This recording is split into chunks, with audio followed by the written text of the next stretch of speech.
En las últimas horas hubo una reunión en el Ministerio del Interior avanzando en la forma en la que se va a socializar y se va a avanzar en el Congreso de la República sobre el proyecto de ley de sometimiento de bandas criminales.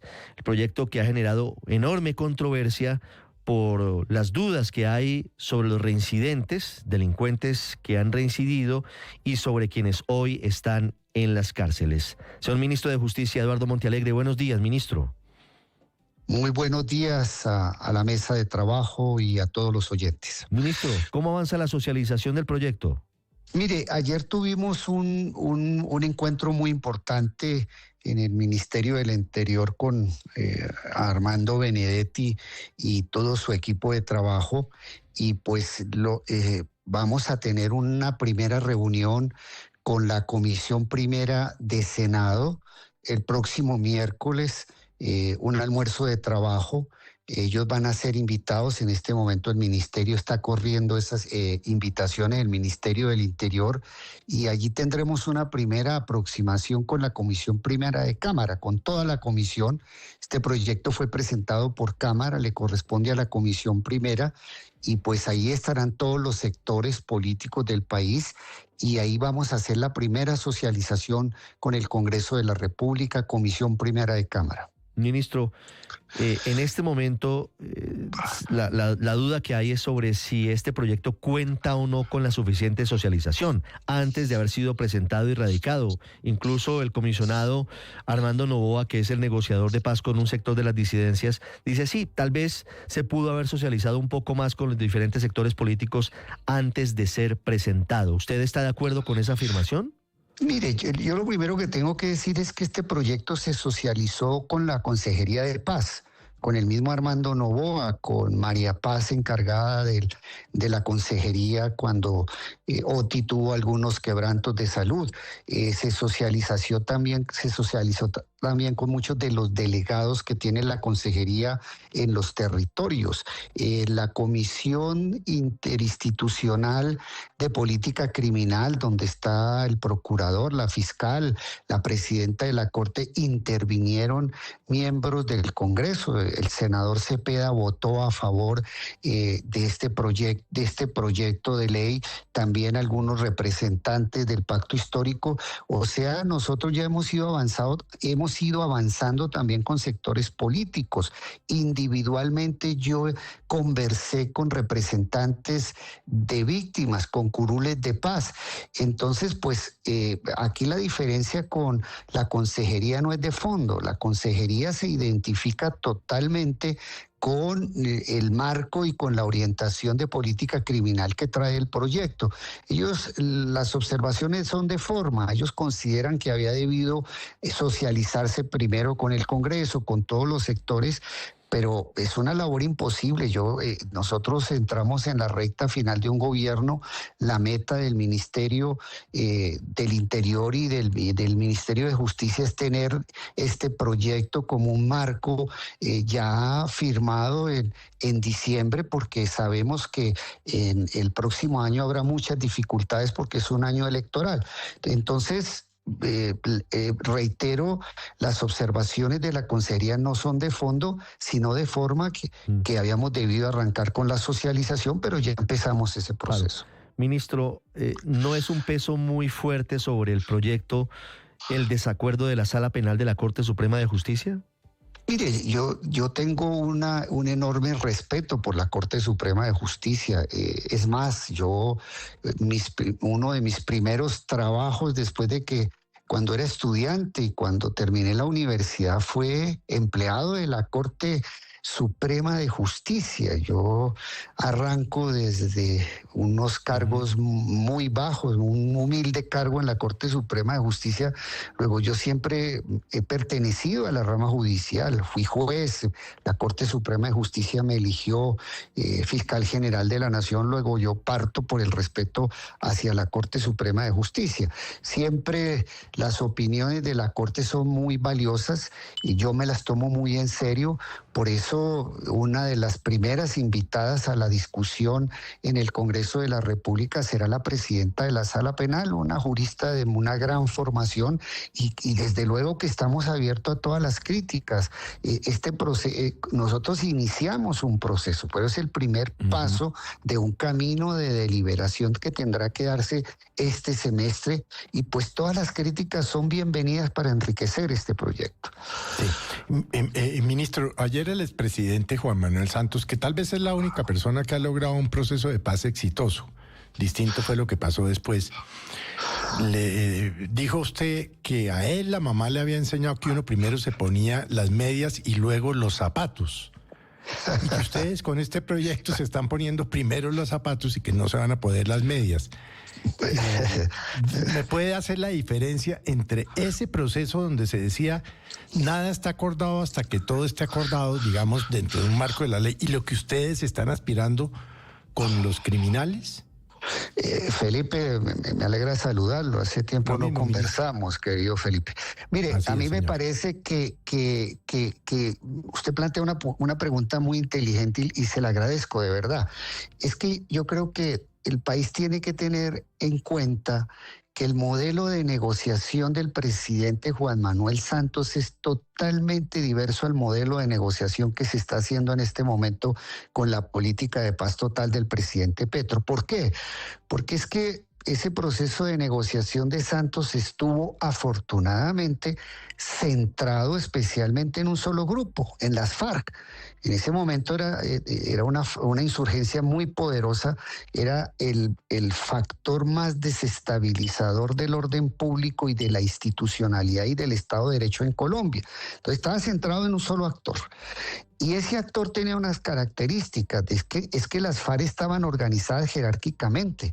Las FARC históricamente han tenido una cúpula, una organización y una organización vertical. Ellos tenían una unidad de mando. Cuando la cúpula daba lineamientos generales, los combatientes cumplían esos lineamientos generales. Eso es una diferencia con lo que existe actualmente. Actualmente no se está negociando con ese tipo de estructuras. Los helenos, por ejemplo, nunca han tenido ese modelo jerárquico de organización, y su modo de negociación ha sido diferente. Ellos quieren es que se haga negociación partiendo de la sociedad civil. Además, en el proceso, claro, Santos tuvo muy claro que nada está acordado hasta que todo esté acordado, y fue muy exitosa la política de Juan Manuel Santos, por eso le dieron un premio Nobel. ¿Y qué significaba eso? Que el marco jurídico solo podía ser producto de los acuerdos. Y así se hizo, y lo hicieron muy bien, pero es que este modelo no gira en torno a eso, es totalmente lo contrario. Aquí de lo que se trata es precisamente de tener primero un marco jurídico que es el segundo marco jurídico, que es el que se presentó el 20 de mayo, para que las organizaciones al margen de la ley tengan una bitácora, tengan una propuesta muy concreta por parte del Estado. Entonces, por eso es que este modelo es totalmente diferente al que hizo el presidente Santos. Me preguntarán ustedes, ¿por qué si el modelo de Santos fue tan exitoso, ustedes van en una vía contraria? Porque las condiciones históricas del país han cambiado. Ahí hay un tema ideológico muy profundo con el presidente Santos, y es que el presidente Santos partió del punto de vista de que con la firma de los acuerdos de La Habana acababa el conflicto armado colombiano. Era el ideal, yo apoyé fervientemente, sigo apoyando ese proceso de Santos, pero desafortunadamente el conflicto armado sigue, las cifras lo muestran. Ministro, ¿este proyecto de ley pretende que haya una justicia restaurativa para los integrantes de grupos armados al margen de la ley? Sí, señor. Yo creo que este proyecto yo lo he calificado como una tercera vía. Y lo califico en primer lugar como una tercera vía ¿entre qué? Eso es una tercera vía entre el modelo de justicia transicional que tuvo Álvaro Uribe a través de Justicia y Paz y el modelo de justicia transicional que tuvo Juan Manuel Santos. Yo lo considero una tercera vía porque este modelo, en primer lugar, no implica una nueva justicia transicional en el sentido de crear un aparato administrativo judicial para realizar la justicia. La Ley Justicia y Paz tuvo una jurisdicción especial.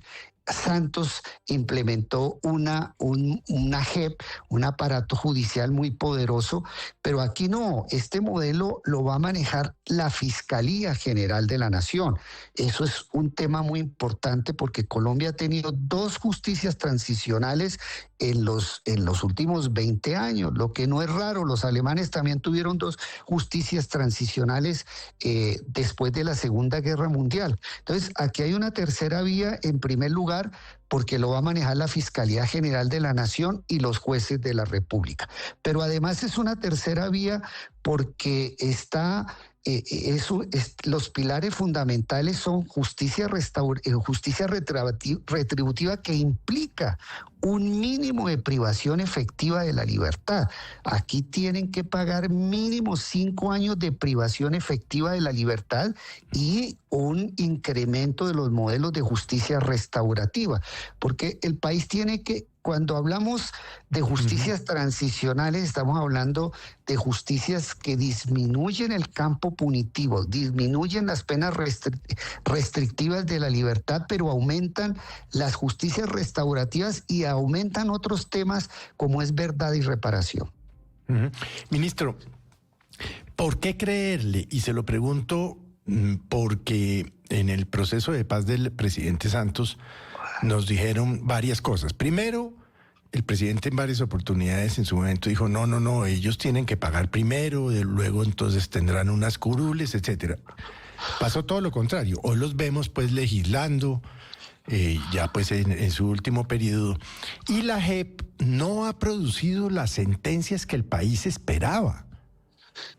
Entonces, ¿por qué creerle a este proyecto de ley que ahora sí a todos estos criminales no los van a beneficiar igual que hicieron con los de las FARC?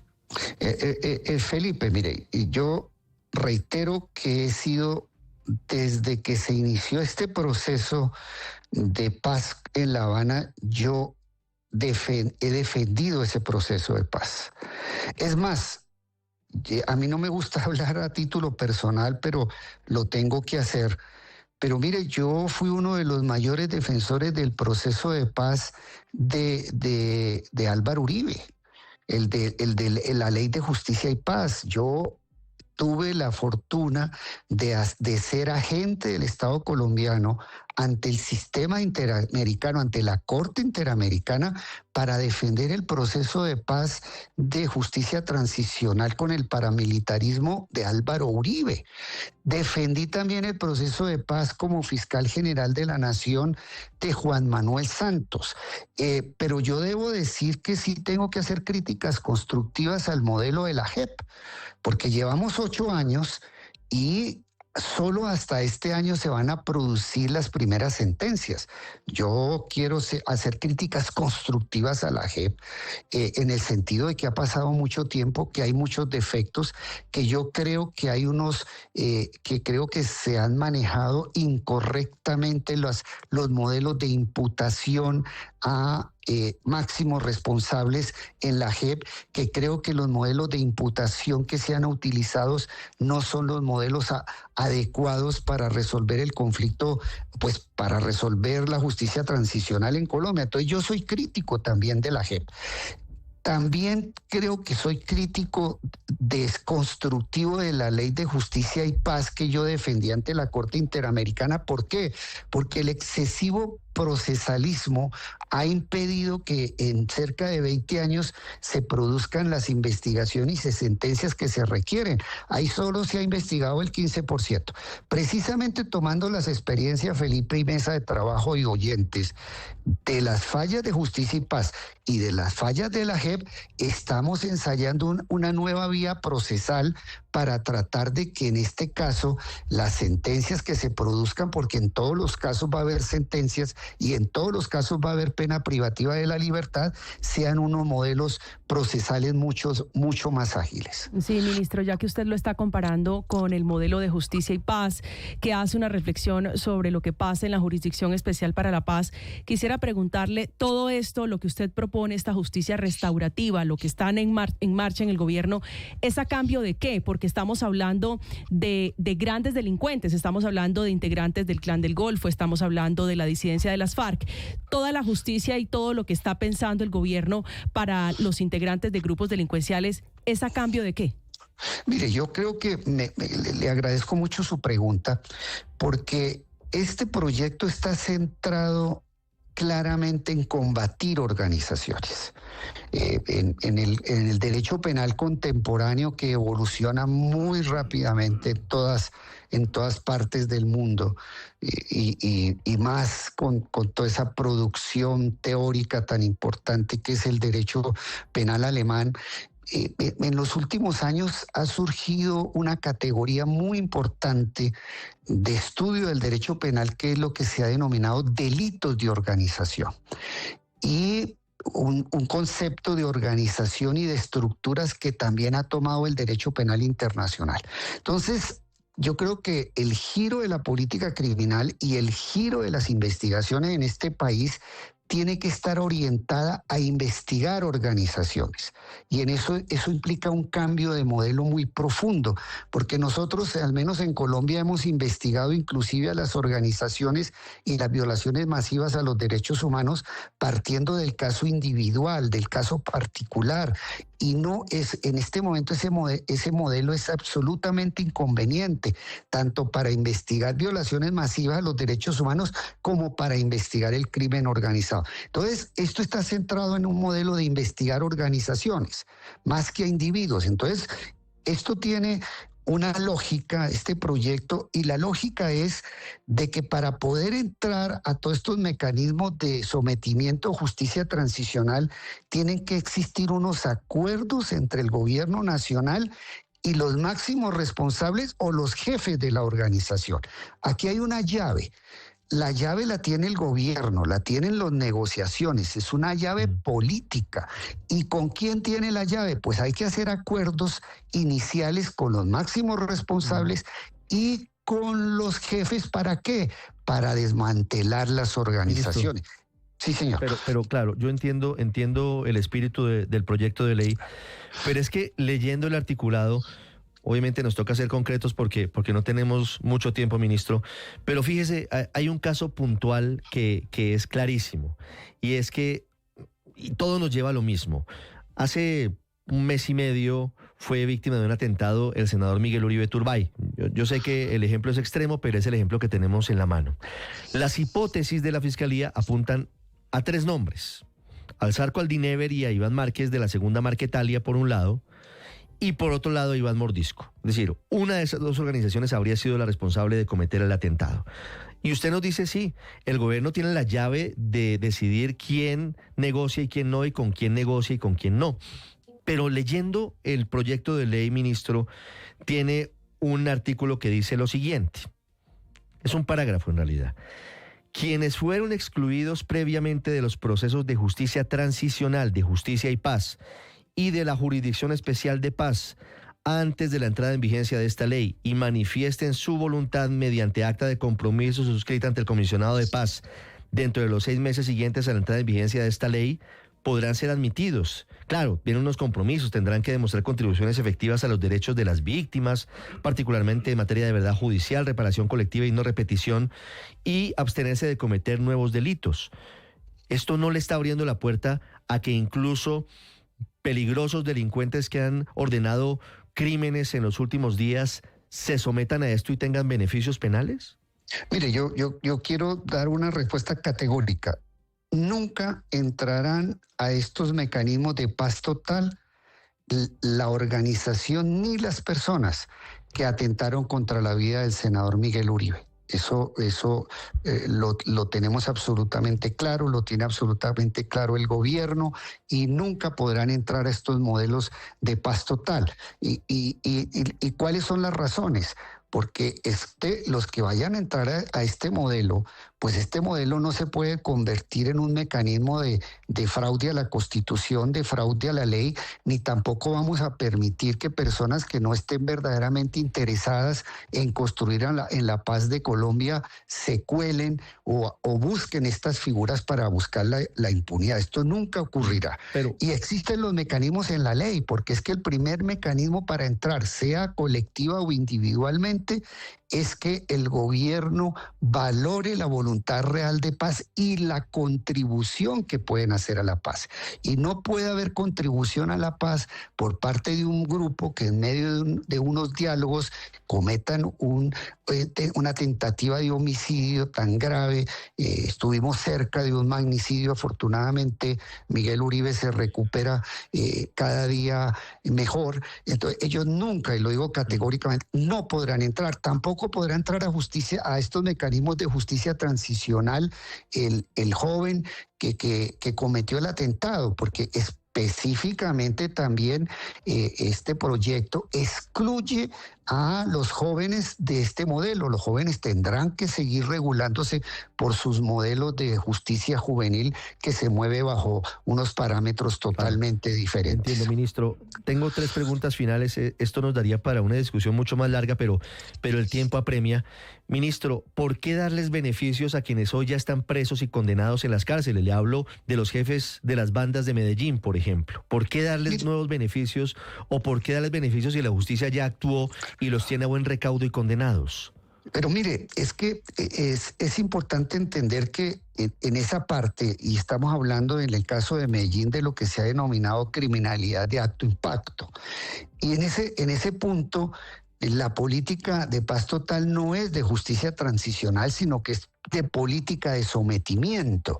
Y las políticas de sometimiento existen en Colombia desde la época de César Gaviria. César Gaviria hizo una gran labor en el sometimiento del cartel de Cali. Es más, es que yo creo que parte de los desarrollos de la Constitución del 91, y digo parte, fue la conclusión de una política de sometimiento que afortunadamente inició César Gaviria. Ernesto Samper también tuvo políticas de sometimiento con el cartel de Cali. Entonces, esto no lo estamos inventando nosotros. Estos son políticas de sometimiento que, entre otras cosas, no es innovación colombiana. Esto es lo que se ha denominado justicia premial. Los grandes teóricos y prácticos de este tipo de justicia son los norteamericanos, que saben cómo se hace negociación. ¿Por qué negociar con la paz urbana con estos grupos de criminalidad de alto impacto vinculados al narcotráfico como los de Medellín? Porque se ha demostrado que a partir de estos diálogos que se han venido realizando hace cerca de 2 años con ellos, se ha mostrado el impacto de disminución de la violencia en Medellín. Yo no puedo decir que se acabó la violencia en Medellín, pero sí hay impactos sensibles en disminución de la violencia, y allí hay un acuerdo supremamente importante que se ha pasado por alto, y es de que estos grupos se han comprometido a sacar de las organizaciones criminales y a no seguir reclutando a más de 2.000 niños. Estamos hablando de niños entre 14 y 16 años que son potenciales miembros de esas bandas criminales. Entonces, a muchos de ellos ya están pero han avanzado mucho en el cumplimiento de las penas. Pero es que vuelvo y reitero, esta política está centrada en desmantelar organizaciones antes que en el tratamiento individual. Y si logramos el desmantelamiento de la organización, que dejen de extorsionar, de incorporar a los niños en estas organizaciones armadas, pues yo creo que eso desde el punto de vista del derecho penal y de vista del derecho constitucional justifica una negociación. Claro, pero ministro, lo que pasa es que si se cumple esa teoría, estaríamos ante el escenario de que estamos confirmando lo que todos sospechamos, y es que estos mismos delincuentes, alias Douglas, alias Carlos Pesebre y sus secuaces, han continuado delinquiendo desde las cárceles. ¿Qué sentido tiene que, si siguen delinquiendo de las cárceles, el Estado lo que hace es premiarlos, reduciendo el tiempo que están en las cárceles? Pero mire, esto fue lo mismo que pasó durante las negociaciones de paz con las FARC. del presidente Santos. Como se partía de la tesis, como lo dijo ahora, reiteró Felipe Zuleta, de que nada está acordado hasta que todo esté acordado, mientras se hacían negociaciones en La Habana, las FARC seguían delinquiendo en el país. Y eso no paró la negociación, porque son formas de negociar. La política de paz de Santos, ministro, negociar en medio del conflicto. Una anotación pequeñita. Es que en ese momento los cabecillas de las FARC estaban libres. Aquí estamos teniendo unos señores que ya están condenados. No, libres no estaban con órdenes de captura. Sí, pero estaban libres. Es decir, estaban con órdenes de captura. Iván Márquez vivía como rey en La Habana. Y los demás cabecillas estaban, por ejemplo, Timochenko estaba en el Catatumbo. Todos estaban libres. Esa es tal vez la diferencia, ministro. Aquí esta gente está condenada y detenida a buen recaudo de la justicia. Pero mire, si ustedes miran el proyecto, pues ese proyecto pone las cartas sobre la mesa y habla con absoluta claridad, porque es que a mí me gustan las utopías, porque las utopías son revolucionarias. Si no fuera por los pensamientos utópicos, el mundo no cambia.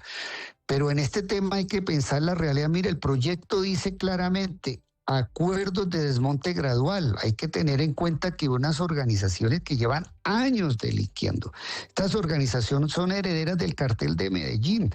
Entonces hay que ser realista en el sentido que estas organizaciones no se van a desmantelar de la noche a la mañana, que el desescalamiento de la violencia tiene que ser gradual. Siempre ha sido un problema de si se negocia o no en medio del conflicto, pero sí ha avanzado mucho. Y llegará un momento en que para poder firmar y entrar en este marco tienen que desarticular sus organizaciones, y el proyecto lo dice claramente: tienen que cesar toda actividad delictiva, o si no, no entran, o si no, no siguen las negociaciones. Pero en esto hay que tener, y yo entiendo a los colombianos, de que obviamente hay una espiral de violencia, unos problemas muy grandes de seguridad en todo el territorio nacional, pero esto necesita cierta gradualidad, y yo sí pediría paciencia a los colombianos para poder avanzar gradualmente en el desescalamiento de la violencia. Ministro, ¿no es exagerado, no es demasiado permitir que los financiadores y los criminales se queden con el 12% de los bienes adquiridos de forma ilegal a través de los crímenes, como lo plantea el proyecto? Esa propuesta y esta metodología ya existe en la legislación colombiana. Como fiscal general de la Nación, yo tuve la oportunidad de presentar el Código de Extinción de Dominio. Y ese Código de Extinción de Dominio se trabajó muy de la mano con la asesoría del Departamento de Estado más exactamente el Departamento de Justicia de los Estados Unidos.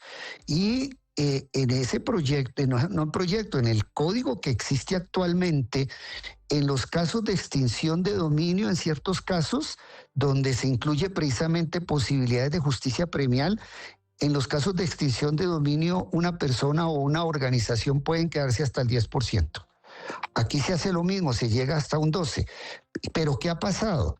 Que esa norma que ya existe, que no ha sido declarada inconstitucional, que sigue un modelo norteamericano, en muchos casos la justicia norteamericana deja mucho más bienes, pero no ha sido adecuadamente implementada. Yo esta semana estuve en un foro organizado por la embajada inglesa y la señora fiscal, escuchando un poco la problemática que tiene la implementación de la ley de extinción de dominio.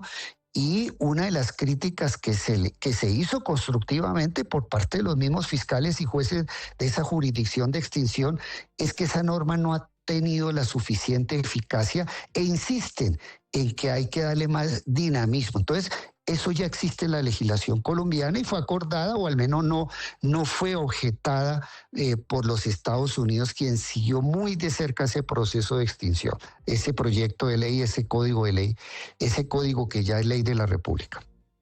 Ministro, ¿qué tiene que pasar para que el gobierno suspenda el trámite, el proceso de extradición de las personas que estén vinculadas a este proyecto de ley, a este proceso de paz? ¿Solamente el acuerdo de intención, el acuerdo de sometimiento? Mire, y también agradezco su pregunta. El tema de extradición es muy sensible. Y si ustedes observarán, este proyecto no toca absolutamente nada las pautas que existen hasta este momento en materia de extradición. O sea, en este momento nos estamos orientando por la política de extradición que ha tenido Colombia desde hace varios años. Y específicamente voy a hablar de la política de extradición de Juan Manuel Santos. Era un tema muy sensible en las negociaciones de La Habana, pero ahí ¿qué se hizo durante la administración del presidente Santos? Que las personas que estuvieran colaborando efectivamente en los procesos de paz de La Habana se concedía la extradición, pero no se hacía efectiva. Después se llegó a una solución mucho más radical de decir no hay extradición. Pero eso fue como al finalizar las negociaciones. En este caso estamos siguiendo la misma política. En este momento, ¿cómo ha operado la política de extradición? El ministerio concede la extradición en esos casos y en los casos de personas que están negociando actualmente de la insurgencia o de grupos armados al margen de la ley, la extradición se ha concedido, solo que se suspende mientras se encuentren en negociaciones de paz. Pero yo quiero contarle, eso se está haciendo con una gran seriedad. Colombia ha tenido una gran seriedad en el manejo de su política de extradición. Este Ministerio de Justicia que yo dirijo en este momento no va a ser la excepción. Entiendo, es importantísima el mecanismo de la extradición y nos lo estamos tomando con mucha seriedad. ¿En qué sentido? En que para tomar este tipo de decisiones yo he tomado 3. Esta semana saldrá otra en ese sentido. Yo he tomado 3 y hemos sido muy cuidadosos de verificar con la oficina de Oti Patiño si esas personas están o no están realmente cumpliendo con la promesa y el acuerdo de contribuir a la paz, de no seguir extorsionando, porque quienes sigan en actividades delictivas y no estén comprometidos en esos acuerdos se van para los Estados Unidos. Eso es absolutamente claro. Sí, ministro, por ejemplo, en lo que hoy está pasando, la suspensión de las extradiciones de varios capos que se disfrazan de guerrilleros, que el gobierno ha suspendido, ¿hasta cuándo las va a mantener suspendidas? Yo creo que eso va a depender. Yo he firmado 3. He concedido 3 extradiciones, pero he suspendido 3. Falta una que está por salir, que está en trámite, en el sentido de que se suspende la efectividad. ¿Hasta cuándo? Va a depender de la evolución de las negociaciones. Si en cualquier momento alguna de estas personas a quienes se les ha suspendido la ejecución cometen delitos o siguen o no contribuyen al desescalamiento de la violencia o del desmantelamiento de la organización, pues inmediatamente se van para los Estados Unidos, porque reitero, el mecanismo que se está utilizando se concede la extradición, pero se suspende. Pero la suspensión implica una condicionalidad que si esas personas siguen delinquiendo o tratan de engañar a la justicia o al proceso de paz, inmediatamente se hace efectiva la extradición y se van para Estados Unidos. 7:48 minutos. Es el ministro de Justicia de Colombia, Eduardo Montealegre, con nosotros explicando el polémico proyecto de ley de sometimiento de bandas criminales. Hay 3 características: GAOML, una sigla con carácter político; GAO, sin carácter político; y estructuras armadas organizadas de crimen de alto impacto, EAOCAI, que esto es lo que dice el proyecto. 3 diferentes grupos y diferentes tipos de negociaciones. Ministro, gracias. Tal vez para finalizar, usted ya está notificado de los cambios en el gobierno. Le va a tocar a usted empezar a trabajar con otro ministro del Interior en los próximos días para sacar adelante este proyecto. Es decir, cambios en el gobierno. Sale, según todas las informaciones, el doctor Armando Benedetti del Ministerio del Interior, va para la Cancillería y llegaría a tratar con usted estos temas el ministro de Salud actual, Guillermo Alfonso Jaramillo, que llegaría a la cartera política. Yo creo que en este caso no deben creerme a mí, sino tienen que creerle a Felipe Zuleta. Él fue el que dio la chiva y yo a Felipe le creo. Entonces ayer en el almuerzo de trabajo yo a Benedetti le pregunté que estaba con todo su equipo, si eso era un almuerzo de despedida al nuevo canciller, pero yo por ahora le creo a Felipe Zuleta, no puedo decir nada más. ¿Y qué le dijo el ministro Benedetti? No, yo creo que Benedetti sí estaría muy contento de ocupar la Cancillería. Eso sí se lo puedo asegurar. Suficiente ilustración, ministro. Muchas gracias. A ustedes, que estén muy bien. Gracias por la entrevista. 7:49 minutos.